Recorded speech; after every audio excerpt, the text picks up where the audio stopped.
আমার আব্বা ছিলেন আমার কমিউনিটির, আমার জেলার খুবই সম্মানিত একজন আলেম।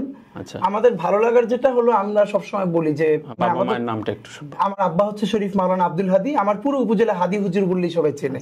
এবং আব্বার নামটা আমার নাম এখন পরিচিত হয়ে গেছে, আমার নামটা ছিল ওসমান বিন হাদি।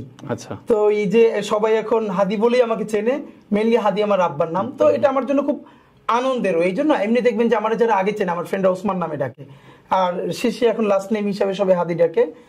মানে এই জন্য বলা যে এই ইনসাফের যে ধারণাটা, এবং যা মুখে বলি সেটারে ধারণ করা, বা যা ধারণ করি সেটা কোনো ভয়ভীতি ছাড়া বলে ফেলা, পুরো জার্নিটা আমাদের আমার আব্বার কাছ থেকে এসছে। আচ্ছা আচ্ছা, আমরা ভাই বোন অলমোস্ট সবাই এরকম একদম। মানে ইভেন আমার এটা অনেকে, ওই যে আমাকে একবার বরিশালে একটা, তখন আমি নাগরিক কমিটিতে ছিলাম এনসিপি হওয়ার আগে, তো বরিশালে একটা প্রোগ্রামে গিয়েছিলাম, আমাকে প্রায় 10 থেকে 12টা নাম্বার থেকে হত্যার হুমকি দেওয়া হলো।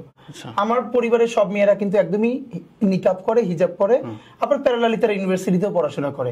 মানে সবার জার্নিটা এরকম, যেমন আমার এখনো দুটো ভাগ্নি ঢাকা ইউনিভার্সিটিতে পড়ে, ইন্টার পর্যন্ত মাদ্রাসায় পড়ে, ওরা একদম নিকাব হিজাব করেই যতদূর ভালো করা যায়। তো আমার বোন, সেও তো টিচার। তো এইটা আমি ওই সময় লিখছিলাম।